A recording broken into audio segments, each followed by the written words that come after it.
कबीर नशे में धुत था। वो टेबल पर अपना सिर रखे ऐसे पड़ा था जैसे उसने दुनिया को अलविदा कह दिया हो।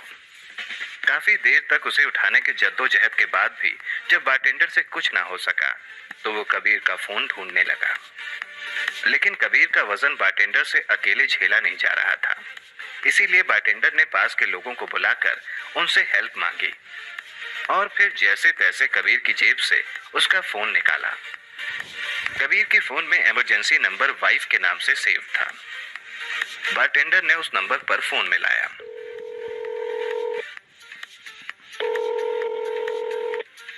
काफी घंटी बजने के बाद आखिरकार किसी ने फोन उठाया। फोन की दूसरी साइड से किसी लड़की की आवाज आई। हेलो।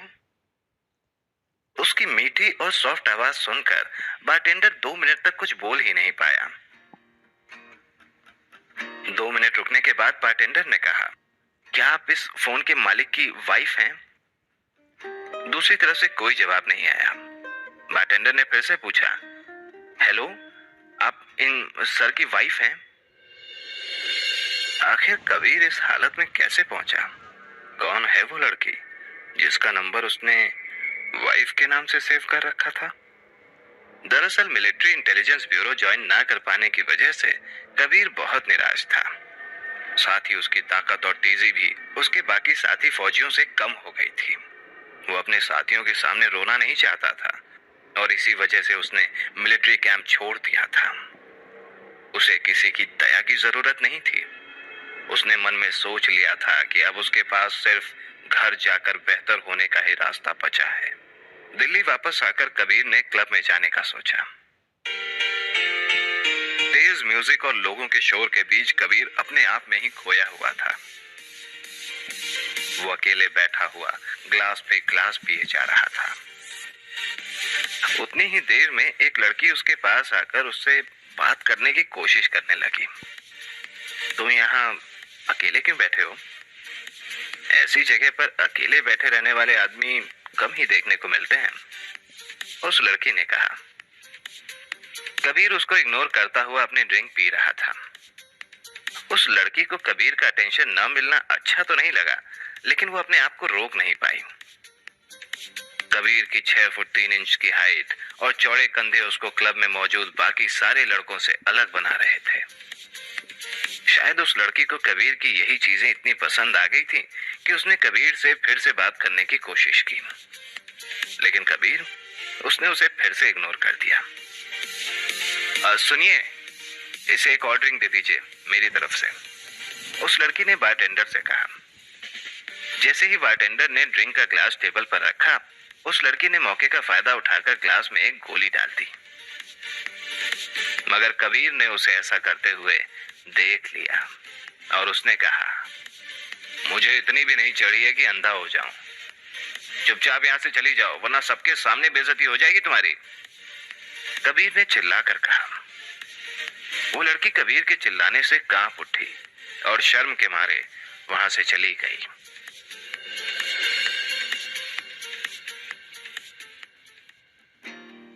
शहर में आज Kapoor and sons entertainment company की एक पार्टी चल रही थी, जिस पार्टी में कई खूबसूरत लड़कियां थीं, लेकिन सबकी नजर जेनिफर पर थी। जेनिफर ने आज एक बहुत ही सुंदर ड्रेस पहनी हुई थी और उसके घुंघराले बाल उसके चेहरे की नूर को और बढ़ा रहे थे।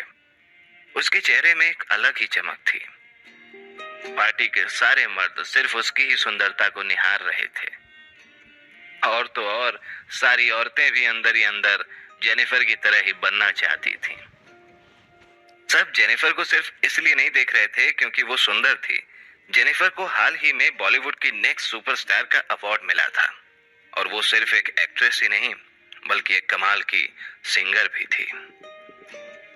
जेनिफर के डैडी देश के टॉप बिजनेसमैन में शुमार हैं और उसकी मॉम अपने समय की बेस्ट इटालियन मॉडल रह चुकी हैं। इसीलिए जेनिफर में इंडियन डैड और इटालियन मॉम दोनों की ही खूबियां थी, और बस यही चीज उसको बाकी सारी एक्टर्स से अलग बनाती थी। पहले तो वो कबीर का फोन नहीं उठाना चाहती थी, लेकिन बारटेंडर की बात सुनकर वो सोच में पड़ गई। फोन काटने से पहले उसने बारटेंडर से पूछा, आप मुझे अपनी जगह का एड्रेस बताएंगे? जी ma'am, Grand Plaza Connaught Place. उसके इतना कहते ही जेनिफर ने फोन रख दिया था। कुछ देर सोचने के बाद उसने अपने असिस्टेंट को बुलाया और उससे कहा, कार लेकर आओ, मुझे कहीं जाना है। ये सुनते ही असिस्टेंट ने गाड़ी की चाबी उठाई और जेनिफर को पार्टी की भीड़ से छुपाकर गाड़ी की तरफ ले गई। ग्रैंड प्लाजा क्लब की ओर चलो, जेनिफर ने कहा। मैम, काफी नए एक्टर्स आपसे मिलने के लिए आए थे, हम इतनी जल्दी पार्टी से क्यों आ गए? असिस्टेंट ने गाड़ी स्टार्ट करते हुए कहा। तुम उसे पार्टी कहती हो? मैं तो वहां पर बोर हो रही थी। जेनिफर खिड़की से बाहर चमकते आसमान को देख रही थी। तभी उसकी असिस्टेंट ने पूछा, मैम, काफी देर हो गई है, हम इस टाइम क्लब क्यों जा रहे हैं? जेनिफर ने इस बात का जवाब नहीं दिया और आसमान को ही निहारती रही।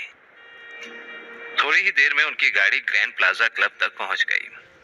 वो जगह जेनिफर के लायक नहीं थी। अगर बॉलीवुड की इतनी बड़ी स्टार उस क्लब में आ जाती तो हंगामा होने में देर नहीं लगती। इसी वजह से जेनिफर ने खुद ना जाते हुए अपने असिस्टेंट को क्लब के अंदर जाने को कहा। कीर्ति, तुम अंदर जाओ और अंदर से कबीर शेखावत नाम के इंसान को लेकर बाहर आ जाओ। कीर्ति काफी सारे सवाल पूछना चाहती थी, लेकिन उसने इस समय जेनिफर की बात बिना किसी सवाल के ही मानना सही समझा। वो अंदर गई और थोड़ी ही देर में कबीर को लेकर बाहर आ गई। कबीर नशे की हालत में ठीक से चल भी नहीं पा रहा था। कैसे भी करके कीर्ति उसे बाहर तो ले आई, लेकिन कबीर को गाड़ी में बिठाना बहुत मुश्किल था।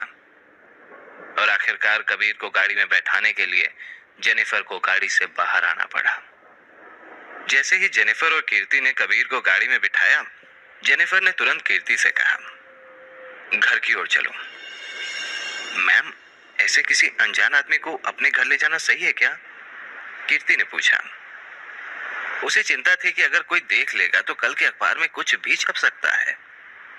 जल्दी चलो, जेनिफर ने सख्त आवाज में कहा। कीर्ति ने गाड़ी शुरू की और घर की ओर ले ली। कीर्ति के मन में तब से कई सवाल उठ रहे थे और आखिरकार उसने जेनिफर से पूछ ही लिया, मैम, ये आदमी है कौन? मैंने इसको आपके साथ पहले कभी नहीं देखा। ये मेरा पति है, जेनिफर ने सीधे शब्दों में जवाब दिया, लेकिन सिर्फ नाम का। ये सुन के कीर्ति का मुंह खुला का खुला रह गया। लेकिन आप तो सिंगल हो। ये शादी बचपन में हमारे माँ बाप ने तय कर दी थी। उस टाइम मैं मना नहीं कर पाई। हमारी शादी को 3 साल हो गए हैं, लेकिन हम कभी साथ नहीं रहे। हमारी नजरों में देखा जाए तो ये शादी है ही नहीं, जेनिफर ने जवाब दिया। ये सुनकर तो किसी के भी मन में 100 सवाल उठते, क्योंकि जेनिफर सिर्फ 30 साल की थी।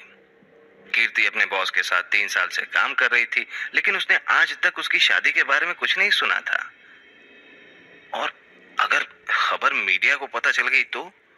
और फैंस का क्या? उन सबका तो दिल ही टूट जाएगा। और अगर ये खबर फैलने से जेनिफर का करियर खत्म हो गया तो? कीर्ति के मन में ऐसे ही सवालों की बहार आई हुई थी। कहा जाता है कि बॉलीवुड में सिर्फ सिंगल एक्टर्स ही स्टार बन पाते हैं, और अगर लोगों को पता चल गया कि जेनिफर शादीशुदा है तो फिर उसको ना तो फिल्म्स मिलेंगी और ना ही कोई अवार्ड। जेनिफर ने कीर्ति के मन की बात समझ ली थी और उसने कीर्ति से कहा, कोई डरने की बात नहीं है। हमने इस बात को 3 साल से छुपा के रखा है और मुझे भरोसा है आगे भी ये बात राज ही रहेगी। अगली सुबह कबीर भारी सिर के साथ जगा और उठते ही उसने खुद को एक अजनबी सी जगह पर पाया। उसे कुछ समझ नहीं आ रहा था कि आखिर वो यहाँ इस जगह कैसे आ गया। उसने हैरान होकर अपने आसपास देखा और पिछली रात हुए इंसिडेंट को याद करने की कोशिश करने लगा। क्या उस लड़की ने क्लास में दवाई मिला दी थी? क्या उसी की वजह से कबीर बेहोश होकर इस जगह पर पहुंच गया? लाख सोचने के बाद भी उसे कुछ समझ नहीं आ रहा था। तभी उसे किसी के आने की आहट सुनाई थी। जैसे ही उसने दरवाजे की तरफ देखा, उसे जेनिफर आती दिखी। उसने गुलाबी रंग का गाउन पहना हुआ था और उसके बाल एक चोटी में कैद थे। जेनिफर ने पानी का ग्लास टेबल पर रखा और कबीर से पूछा, तुम पहले भी यहाँ आए थे, याद है? तो ये तुम्हारा घर है? कबीर को चैन की सांस आई। मुझे माफ करना, मैंने तुम्हें ऐसे परेशान किया। ये बोलकर कबीर खड़ा हुआ और वहां से जाने लगा। थोड़ा पानी तो पी लो, जेनिफर ने कबीर से कहा और दूसरे कमरे में चली गई।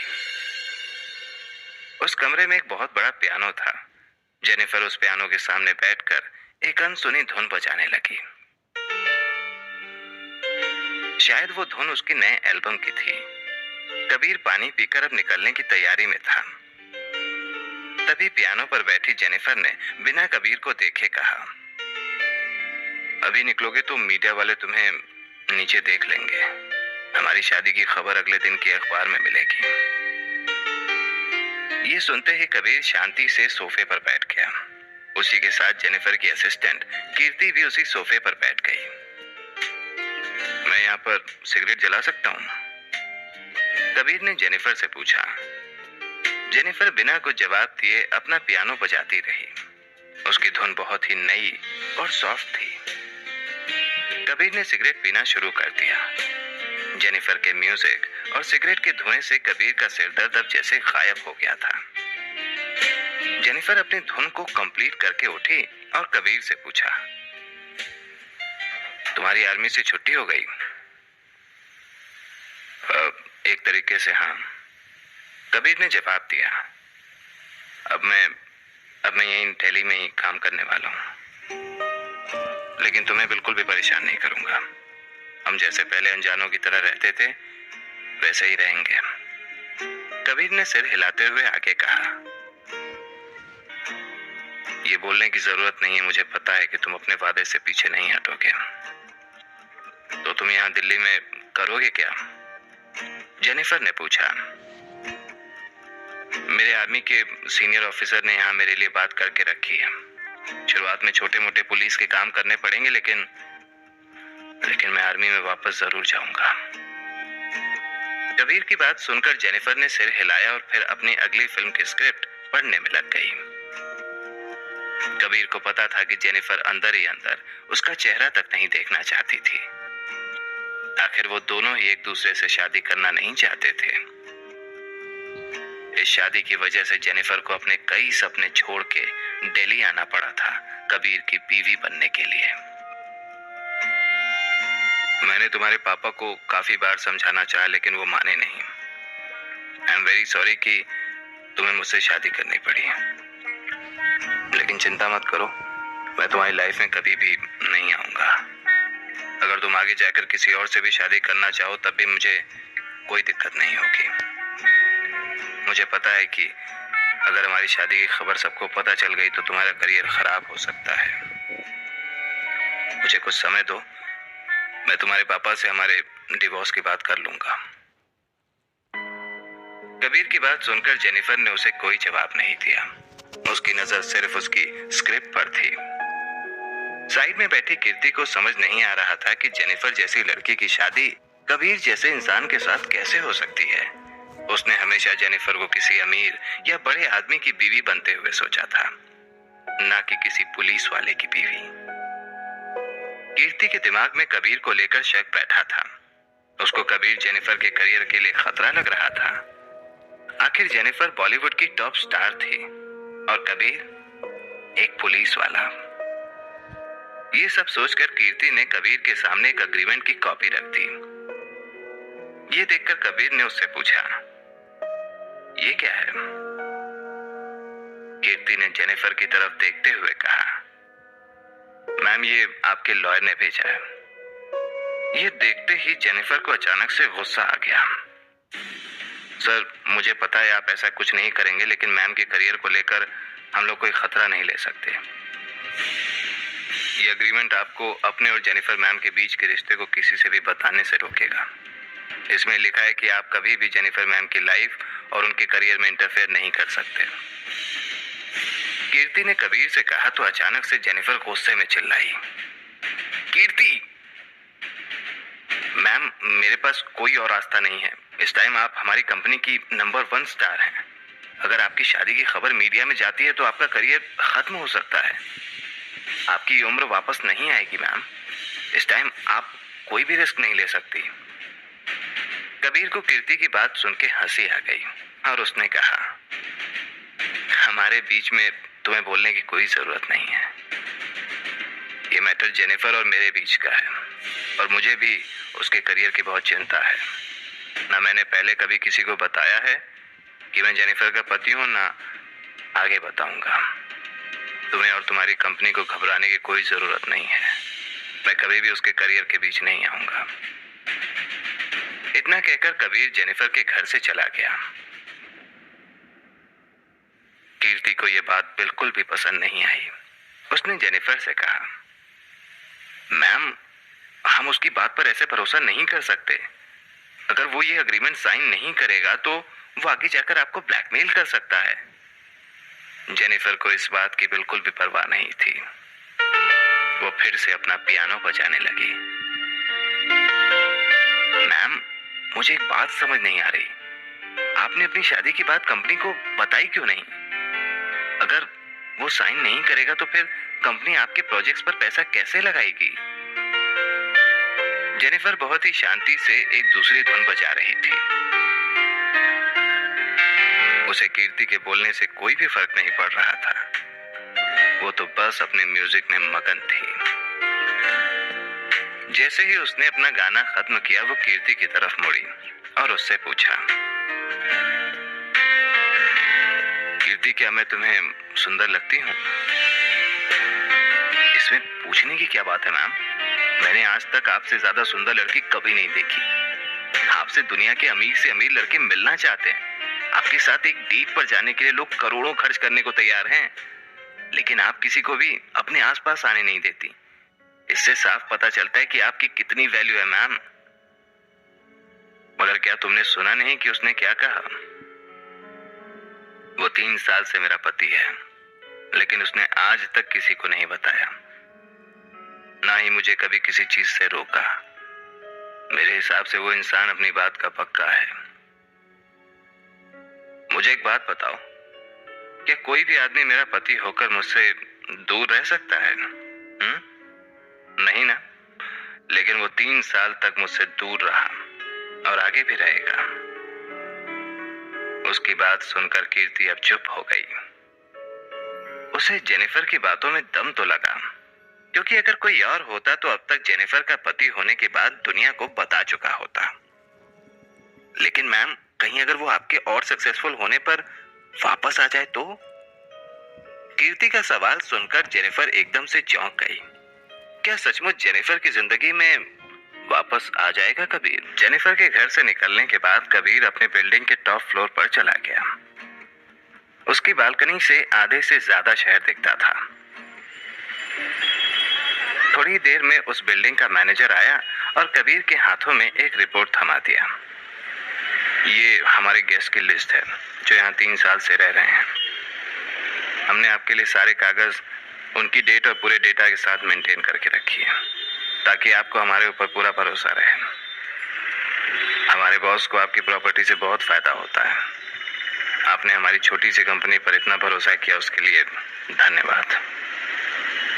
कबीर ने अपने सिगरेट का एक कश लिया और सिर हिलाते हुए कहा, मैं आपसे प्रॉपर्टी वापस नहीं ले रहा हूं।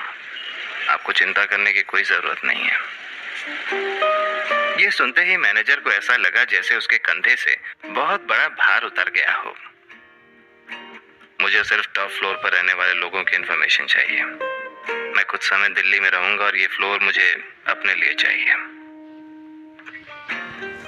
कबीर सिगरेट को साइड करते हुए बोला, ये तो बहुत अच्छी बात है सर। मुझे और मेरे बॉस को तो लगा था कि आप हमारा कॉन्ट्रैक्ट कैंसिल करने वाले हैं। मैं बिल्डिंग संभालने की सिरदर्द लेने के लायक नहीं हूं।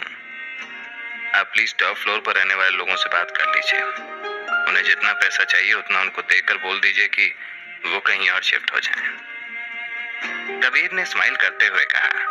कबीर की बात सुनकर मैनेजर ने तुरंत जवाब दिया, कोई दिक्कत नहीं सर।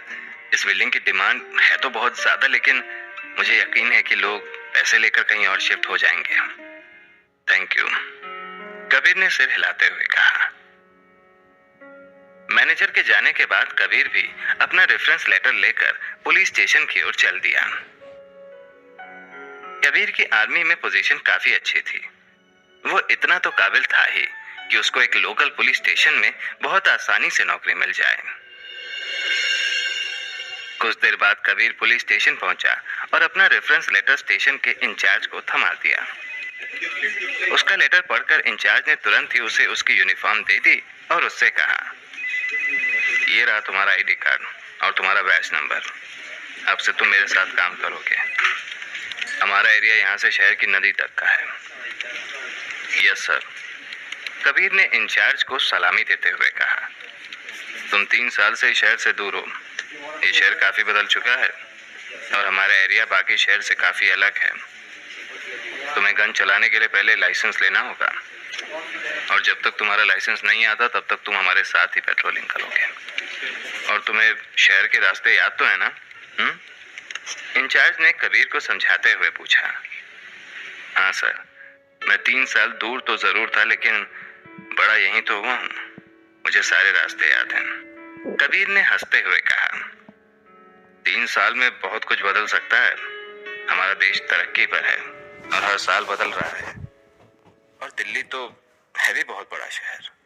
यहाँ पर दूर दूर से लोग काम करने आते हैं। यहाँ का ट्रैफिक बहुत ही थकाने वाला होता है और हमारा पूरा दिन कानूनी दांव पेच में निकल जाता है।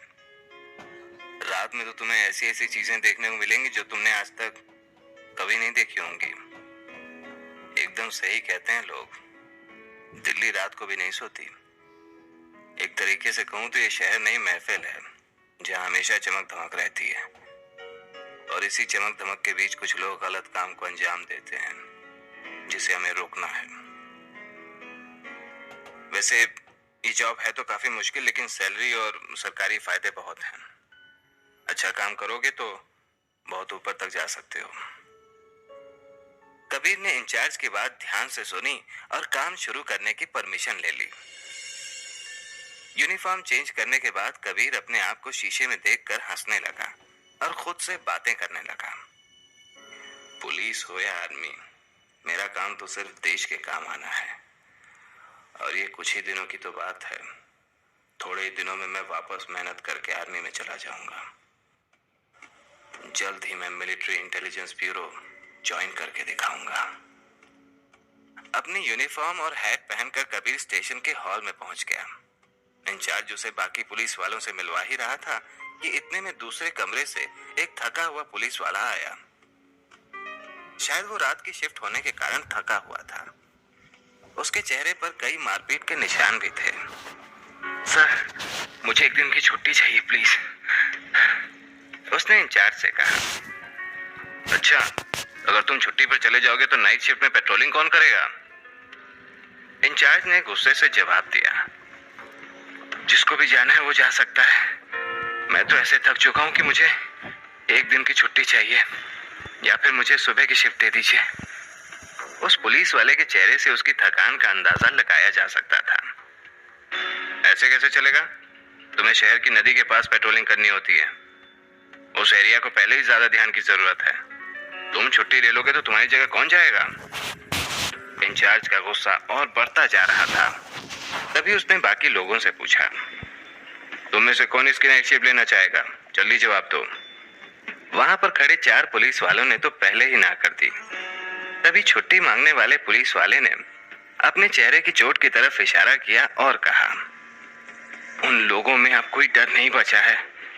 उन्होंने पब्लिक प्लेस में एक पुलिस वाले पर हाथ उठा दिया और वो रोज ऐसा ही करते हैं।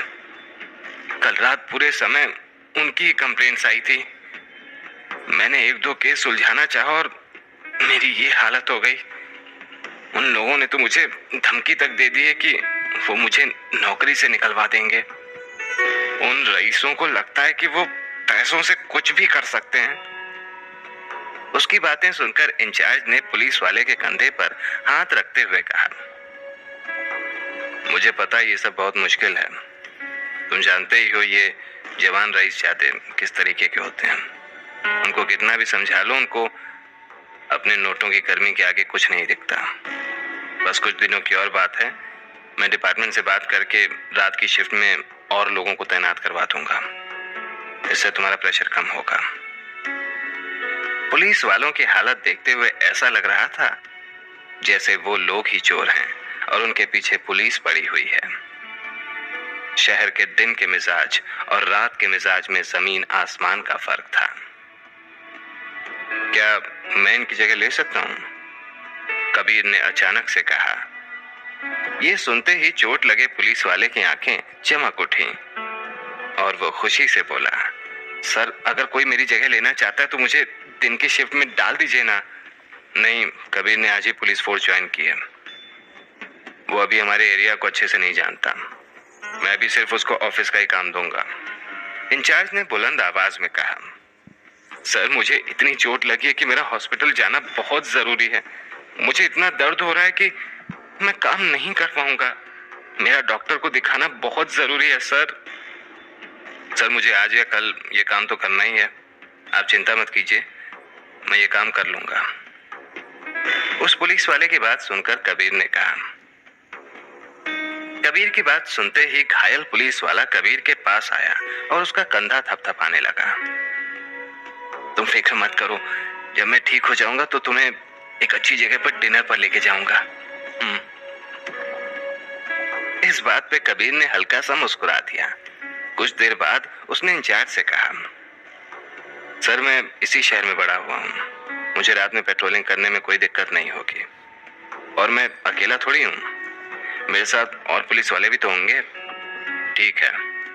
इंचार्ज अब और बहस नहीं करना चाहता था, लेकिन उसने बाकी पुलिस वालों को कहा, कबीर अभी नया है और उसे बहुत सारी बातें नहीं पता, तो ये आप लोगों का काम है कि आप उसका ध्यान रखें।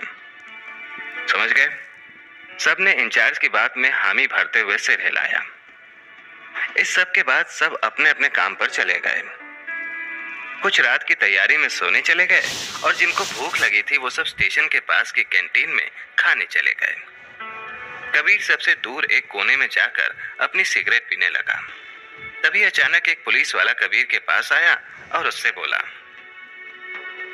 मुझे एक बात बताओ, तुम सच में मंदबुद्धि हो या फिर नाटक कर रहे हो? हैं? दिल्ली एक ऐसा शहर है जो दिन में तुम्हें अच्छे लोग और अच्छा खाना दिखाएगा, लेकिन रात होते ही धीरे धीरे सबके असली रंग दिखने लग जाते हैं। इस शहर में रात को पुलिस का नहीं, रईसों का राज चलता है, रईसों का। शाह, तुम्हारे जैसा पागल आज तक नहीं देखा जो नाइट शिफ्ट अपने खुशी से ज्वाइन कर रहा है।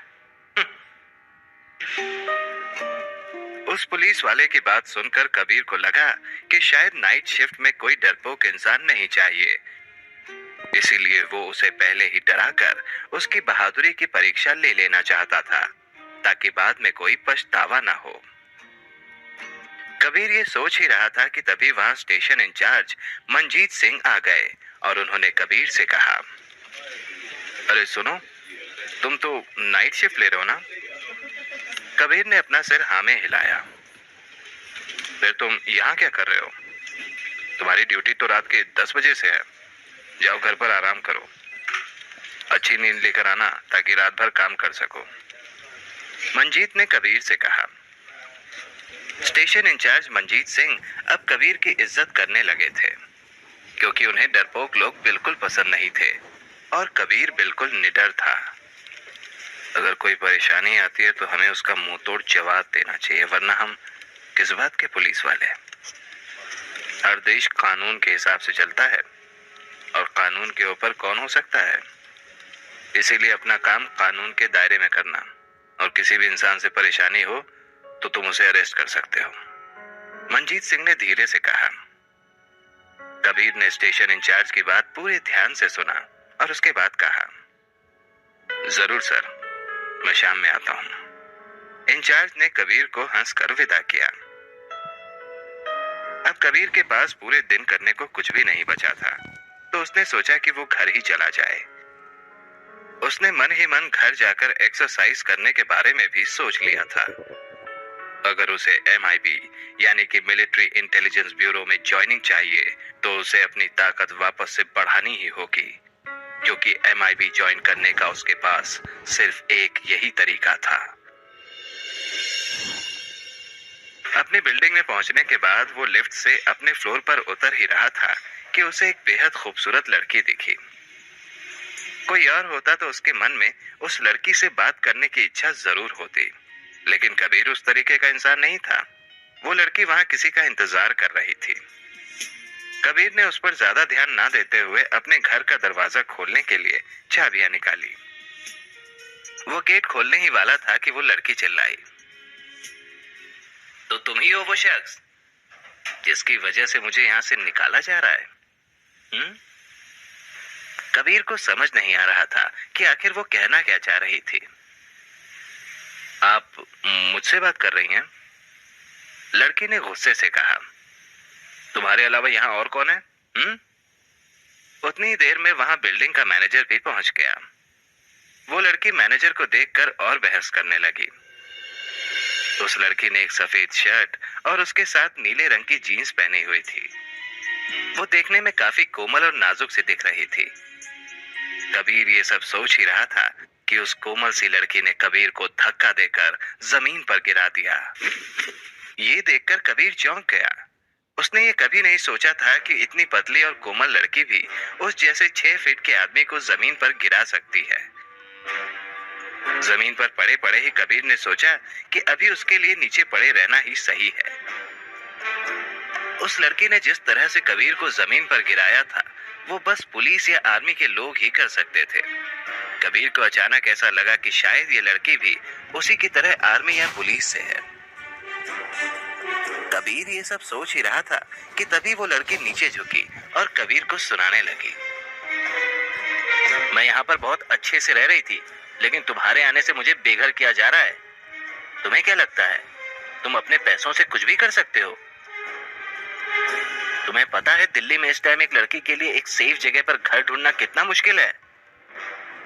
मैं यहाँ पर तुमसे पहले से रह रही हूँ। अगर कोई भी यहाँ से जाएगा तो वो सिर्फ तुम हो। अगर तुम मेरी बात नहीं मानोगे तो मैं तुम्हारे घर के सामने धरने पर बैठ जाऊंगी। अगर चैन से रहना चाहते हो तो कहीं और घर ढूंढो, समझे? उसकी बात सुनकर कबीर ठहाके लगाकर हंसने लगा। मैंने कौन सा जोक मारा है जो तुम्हें इतनी हंसी आ रही है? हाँ? उस लड़की ने गुस्से से पूछा। इतना सुनते ही कबीर ने अचानक उस लड़की को पटकने के लिहाज से एक जोर की ताकत लगाई। उसने सोचा कि आखिर पुलिस वालों को उनके ही अंदाज में जवाब देना चाहिए। कबीर के इस अचानक हमले से वो लड़की घबरा गई और अपने आप को बचाने की कोशिश करने लगी, लेकिन कबीर की ताकत के आगे वो कमजोर पड़ गई और धड़ाम से गिर गई। कबीर ने पूरी कोशिश की थी कि उसे ज्यादा चोट ना पहुंचे, क्योंकि अगर कबीर अपनी सारी ताकत का इस्तेमाल करता तो वो लड़की जमीन पर नहीं सीधा हॉस्पिटल पहुंच जाती। कबीर ने अपनी शर्ट को झाड़ते हुए कहा, अगर ये तुम्हारा हेलो बोलने का स्टाइल है तो मैं भी ऐसे ही हेलो बोलूंगा। ये बोलकर वो अपने घर के अंदर चला गया। जैसे ही वो अपना दरवाजा बंद करने लगा कि वो लड़की अचानक से दरवाजे के बीच में आकर खड़ी हो गई। मैं यहाँ रहने आया हूँ, तुमसे या किसी और से लड़ने नहीं, समझी तुम? तुम्हें कोई परेशानी है तो मैनेजमेंट के पास जाओ। अपने सामने यूं उस लड़की को देखकर कबीर ने उससे कहा, लेकिन इस समय दिल्ली में मुझे कोई घर नहीं देगा। तुम्हें नहीं पता क्या, एक लड़की ऐसे ही किसी भी घर में नहीं जाके रह सकती। और वैसे भी मैंने इस जगह पे पूरे महीने के पैसे दिए, ऐसे कैसे चली जाऊं? देखो ये तो गलत है। उस लड़की ने कबीर से कहा। उसका टोन अब हल्का सा चेंज हो गया था। जहां तक मुझे पता है यहाँ के मैनेजमेंट ने तुम्हें 2 गुना रेंट वापस किया है, वो काफी नहीं है क्या? कबीर ने उससे पूछा। अरे यार मुझे पैसे नहीं चाहिए, मुझे बस यहाँ से मत भेजो। इस समय मुझे कोई भी घर नहीं देगा और ये जगह मेरे ऑफिस से बहुत पास है। मैं इतने कम टाइम में कहाँ ढूंढूंगी घर? वैसे एक बात बताओ, तुम पागल वागल हो क्या? इस फ्लोर पर 4 फ्लैट हैं और तुम्हें चारों फ्लैट चाहिए। तुम अकेले रह के इतने बड़े घर में क्या करोगे? अच्छा सुनो, एक काम करो, मुझे एक कमरा दे दो, मैं तुम्हें उसका रेंट दे दूंगी। मुझे पैसे नहीं चाहिए, तुम यहाँ से प्लीज जाओ, बेफालतू का अपना टाइम वेस्ट मत करो, कबीर ने उस लड़की से कहा। ये सुनते ही उस लड़की ने अपनी आंखें बड़ी कर ली थीं। तुम कैसे आदमी हो यार? कोई और होता तो मेरे से बात करने के लिए भी मर रहा होता, और तुम्हें देखो, क्या दिक्कत क्या है मेरे साथ रूम शेयर करने में तुम्हें? मैं तुम्हें रेंट भी दे रही हूँ, तुम बोलो तो डबल दे दूंगी। कोई और होता ना तो वो मुझे फ्री में भी कमरा दे देता। वो लड़की बोल ही रही थी कि तभी कबीर ने उसके मुंह पर गेट बंद करते हुए कहा, तुम एक काम करो, तुम किसी और के पास ही रहने के लिए चली जाओ। वो लड़की डर कर गेट के पीछे हट गई और गेट बंद होने पर गेट के दूसरी तरफ से चिल्लाकर बोली, मैं अकेली लड़की हूँ, अपने घर से इतना दूर यहाँ अकेले ही रह रही हूँ। मैं शहर में नहीं हूँ, इसीलिए ना तो मेरा यहाँ कोई दोस्त है और ना ही कोई जानने वाला। और क्या मैंने तुम्हें बताया कि मैं पुलिस में हूँ?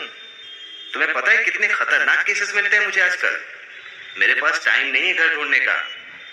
अगर मैं घर ढूंढने में टाइम वेस्ट करूंगी तो शहर को सेफ कौन रखेगा? ये सुनते ही कबीर ने दरवाजा खोला और कहा, अपना पुलिस का आईडी कार्ड दिखाओ। उसकी बात सुनकर लड़की गुस्से में बोली, मैं झूठ नहीं बोल रही। और इतना कहने के बाद उसने अपना आईडी कार्ड कबीर को दिखाया। आईडी कार्ड देखने के बाद कबीर ने उस लड़की से पूछा, तुम मुझे जानती नहीं हो, लेकिन तब भी मेरे साथ रहना चाहती हो, एक अजनबी के साथ? तुम्हें डर नहीं लगता क्या?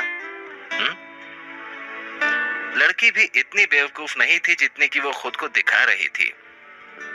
उसने कबीर से कहा, मैंने तुम्हें अपना पुलिस आईडी कार्ड दिखाया ना, अब तुम बेवकूफ तो नहीं दिखते जो एक पुलिस वाले से पंगा लो। और वैसे भी हम कमरा थोड़ी शेयर कर रहे हैं, हम तो फ्लोर शेयर कर रहे हैं बस, क्योंकि मेरे पास कोई चॉइस भी नहीं है। मैं दूसरा घर तभी ढूंढ सकती हूँ जब मेरे पास कम केसेस हों। आओ अंदर। कबीर ने दरवाजा खोलते हुए कहा तो वो लड़की झट से अंदर आ गई और उसने कहा, तो तुम मेरी सुंदरता के सामने हार ही गए ना? तभी कबीर ने देखा कि वो अंदर तो आ गई थी, लेकिन उसने दरवाजा बंद नहीं किया था। क्या तुम्हें डर लग रहा है?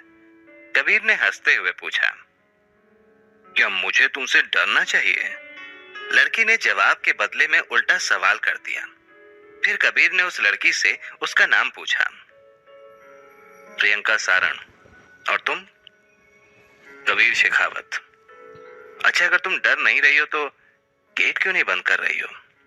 प्रियंका ने कबीर की नजर को परख लिया था। वो अब तक समझ चुकी थी कि कबीर बाकी आदमियों के जैसा नहीं था, वो अलग था। दरवाजे की तरफ जाकर प्रियंका ने दरवाजे को बंद कर दिया और कबीर को देखने लगी। मैं पुलिस वाली हूं, मैं तुमसे क्यों डरूंगी? कर दिया गेट बंद। ठीक है, तुम रह सकती हो यहाँ, कोई भी कमरा चुन लो और तुम्हें रेंट देने की भी कोई जरूरत नहीं है, लेकिन सिर्फ एक शर्त पर। कबीर ने प्रियंका से कहा। शर्त? कैसी शर्त? प्रियंका ने पूछा। तुम्हें पूरे घर की सफाई करनी पड़ेगी, तुम्हें पूरे घर की सफाई करनी पड़ेगी। कबीर के पास अपनी ट्रेनिंग और नाइट शिफ्ट के बाद घर साफ करने का वक्त नहीं था। उसने सोचा कि क्यों ना एक तीर से दो निशाने लगा लिए जाएं। प्रियंका को सफाई करने वाली बात सुन के काफी अजीब लगा, लेकिन फिर उसने सोचा कि कहीं और घर ढूंढने से बेहतर होगा यहीं पर रहना। और कबीर ने तो उसे फ्री में ही कमरा भी दे दिया था। थोड़े बहुत घर के काम करने से अगर वो महीने के 25,000 रुपए बचा लेती है तो ये डील उसके लिए कोई घाटे का सौदा नहीं है। उसने अपने दिमाग में सारी मैथ्स की और फिर अपने सेविंग्स के बारे में सोचने लगी। सब कुछ सोचने के बाद आखिरकार प्रियंका ने कबीर की शर्त मान ली। ठीक है, लेकिन तुम्हें हर टाइम अपने दिमाग में ये ख्याल रखना होगा कि तुम एक लड़की के साथ रह रहे हो। मेरी भी कुछ शर्तें हैं। तुम मेरे कमरे में बगैर मेरी इजाजत के कभी नहीं आ सकते, और हाँ, झांकना तो बिल्कुल भी नहीं। ना मैं तुम्हारे कमरे में आऊंगी और ना तुम मेरे कमरे में। डील?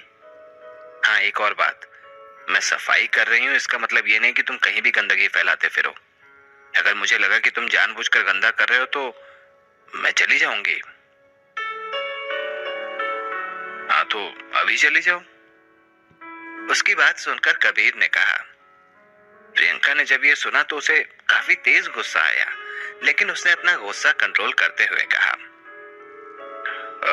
अच्छा ठीक है, मैं सारी सफाई कर लूंगी। यहाँ तुम्हारी शर्तें नहीं, मेरी शर्तें चलेंगी।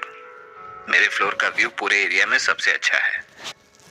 अगर मैं सिर्फ अपनी बालकनी भी लोगों को रेंट पर दूं ना, तो उससे भी बहुत ज्यादा पैसे कमा सकता हूँ। और यहाँ तो मैं तुमसे एक पैसा भी नहीं ले रहा हूँ, बस थोड़ी सी सफाई तो करनी है तुम्हें। ये क्या बहुत मुश्किल काम है? लेकिन मैं भी तुम्हारी काम वाली नहीं हूँ। अगर मैं फ्री में कमरा ले रही हूँ तो तुम भी तो फ्री में काम वाली ले रहे हो। और तुम तो पढ़े लिखे आदमी हो यार, क्यों मेरे जैसी लड़की के लिए दिक्कतें खड़ी कर रहे हो? प्रियंका ने कबीर से कहा, सुनो मैडम, ये रूल्स तुम सेट करना चाह रही थी, मैं नहीं। कबीर ने कहा, हाँ लेकिन रूल्स भी तो जरूरी है ना। हम दोनों एक दूसरे को नहीं जानते, इसीलिए मेरी और तुम्हारी दोनों की सेफ्टी के लिए रूल्स का होना बहुत जरूरी है। प्रियंका ने कबीर का जवाब दिया, तुम्हें मेरे से कोई खतरा नहीं है। तुमने तो देख ही लिया कि मैं बाकी लड़कों जैसा चीप नहीं हूं। तुमने तो पूरा ट्राई किया था मुझे अपनी शक्ल दिखाकर सारे काम करवा लो, और जब वो बात नहीं बनी तो तुमने मेरे से लड़ना चाहा। फिर भी तुम्हारी बात नहीं बनी तो अब तुम अबला नारी बन रही हो।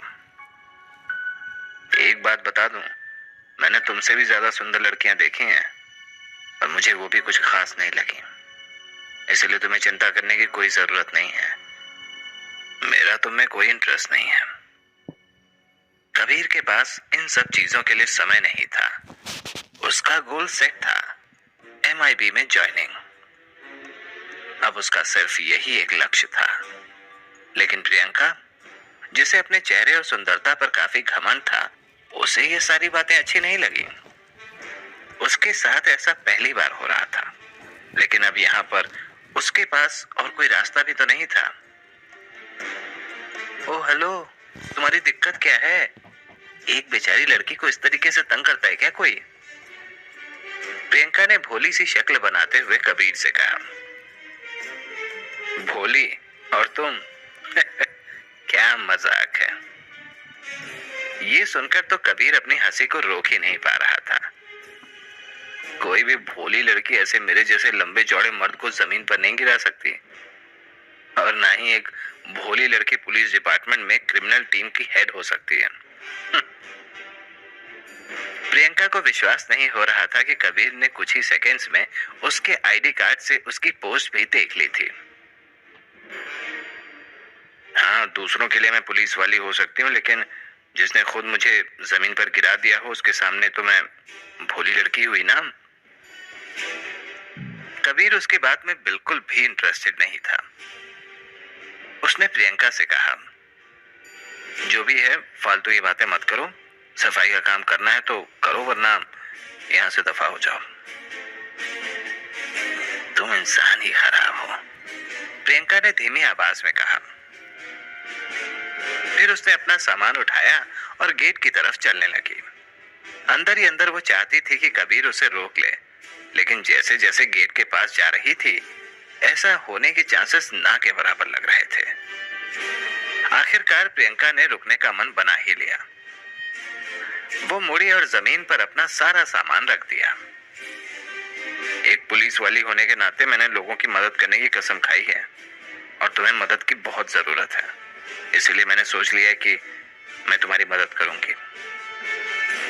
इसके बाद प्रियंका सामान लेकर अपने कमरे में गई और सारे सामान को सही जगह लगाने लगी। कुछ देर बाद उसने अपना बेड भी तैयार कर लिया था। उधर कबीर अभी राहत की सांस ले ही रहा था कि उसे दरवाजे के बाहर लड़ाई की आवाज सुनाई दी। धीरे धीरे वो आवाज उसके दरवाजे के एकदम करीब से आने लगी। जैसे ही कबीर दरवाजे के पास पहुंचा, उसे वहां एक पतली और घुंघराले बालों वाली लड़की दिखाई दी। कबीर की नजर उसकी पलकों से होती हुई उसकी आंखों तक पहुंच गई। वो उस लड़की को निहार ही रहा था कि इतनी देर में वो लड़की अपना सामान लेकर अंदर आ गई। मेरा पूरा समय फ्लाइट्स में निकलता है। मैं जैसे ही घर में आती हूँ मुझे सिर्फ नींद की जरूरत होती है, और देखो ये मैनेजर चाहता है कि मैं अपना खाली समय घर ढूंढने में निकालूं। ये लो, अपने पैसे अपने पास रखो, मुझे मेरा घर चाहिए, पैसा नहीं। इतना कहकर वो लड़की सीधा अंदर गई। उस लड़की ने कबीर को कुछ कहने या बोलने का मौका ही नहीं दिया। जैसे ही कबीर कुछ बोलता, मैनेजर उससे माफी मांगने लगता। कुछ देर तक ये ड्रामा चलने के बाद आखिर में कबीर ने हैरान होकर पूछा, यहाँ चल क्या रहा है? सर, मैं आपको बताना भूल गया था कि 4 में से 2 किराएदार यहाँ से जाने को राजी नहीं हुए। मुझे लगा था मैं उन्हें मना लूंगा, लेकिन वो दोनों कोई भी बात सुनने को राजी नहीं है। एक किराएदार पुलिस वाली और दूसरी एयर होस्टेस। लेकिन जिस तरीके की वो कार चलाती है, उस हिसाब से उसकी नौकरी सिर्फ शौक के लिए है। मेरे बॉस ने भी उनको मनाने की बहुत कोशिश की, लेकिन वो मानने को तैयार ही नहीं हुई। मैनेजर की बात सुनकर कबीर को बहुत गुस्सा आया, लेकिन उसकी रोती सूरत देखकर उसने कुछ कहा नहीं उससे। कबीर 4 फ्लैट इसलिए चाहता था ताकि उसके पास अपनी ट्रेनिंग के लिए ज्यादा जगह हो, लेकिन इस समय उसका और बहस करने का बिल्कुल भी मन नहीं था। प्रियंका, जो कि अपना कमरा सजा रही थी, अभी भी दूसरी लड़की के आने से अनजान थी। आज का लंच मेरी तरफ से है, तुमने मुझे यहाँ रहने दिया उसके लिए, प्रियंका ने अपने कमरे से निकलते ही कहा। कबीर ने उसकी बात सुनकर हंसकर जवाब दिया, क्यों, तुम्हें खाना बनाना नहीं आता? कबीर की बात सुनकर प्रियंका हैरान रह गई। कबीर ने फिर से उसकी चालाकी पकड़ ली थी। तुम्हारी कोई गर्लफ्रेंड नहीं है क्या? प्रियंका ने कबीर से पूछा। नहीं, कबीर ने जवाब दिया। बॉयफ्रेंड? मजाक कर रही हूं। चलो फिर लंच पर चलें, मुझे इतनी बहस करने के बाद बहुत भूख लग रही है। कबीर ने भी सोचा कि बाहर जाकर खाना खाना सही रहेगा, इससे उसे शहर के हालात के बारे में और अच्छे से मालूम चलेगा। लेकिन प्रियंका का इरादा कुछ और ही था। दरअसल वो कबीर को अपने साथ ले जाकर अपने ऑफिस कलीग्स को जलाना चाहती थी। उसने जानबूझकर ऐसा रेस्टोरेंट चुना जहां वो अक्सर अपने कुलीग्स के साथ खाना खाने जाया करती थी। वो कबीर के गुड लुकिंग होने का फायदा उठाना चाहती थी। अगर उसके कोलीग्स प्रियंका को कबीर जैसे लड़के के साथ देखेंगे तो उनके मन में आग लगनी तय थी, और शायद इस जलन के चलते क्या पता वो लोग कबीर को सबक सिखाने की कोशिश भी करें। ये सब सोचकर प्रियंका मन ही मन बहुत खुश हो रही थी। कबीर ने अपनी गाड़ी नहीं ली थी, इसीलिए प्रियंका की गाड़ी से ही वो लोग लंच के लिए निकल गए। कबीर की नजर खिड़की के बाहर शहर की बड़ी बड़ी बिल्डिंग्स और रोड पर थी। उसे पूरे शहर में बड़े बड़े मॉल और बैनर्स दिखाई दे रहे थे। उनमें से कई बैनर्स पर जेनिफर के एड्स थे।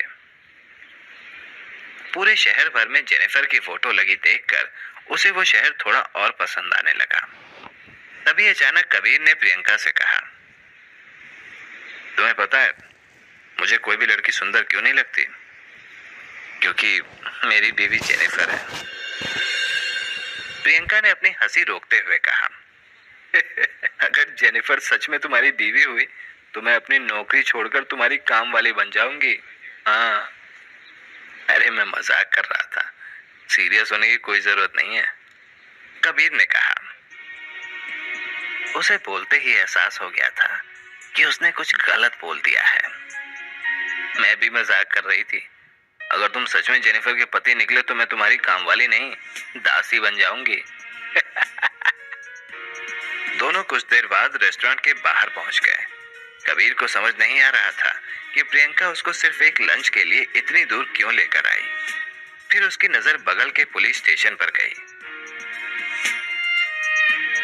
हम पुलिस वालों को यहाँ बहुत डिस्काउंट मिलता है, मैंने सोचा क्यों ना हम भी फायदा उठाएं, और यहाँ का खाना भी टेस्टी होता है काफी, एकदम घर जैसा। कुछ ही पल में दोनों रेस्टोरेंट के अंदर चले गए। प्रियंका के ऑफिस कोलीग्स जो पहले से वहां मौजूद थे, उन्होंने उन दोनों को देख लिया। हे, वो लड़की तो हमारी डिपार्टमेंट की है ना?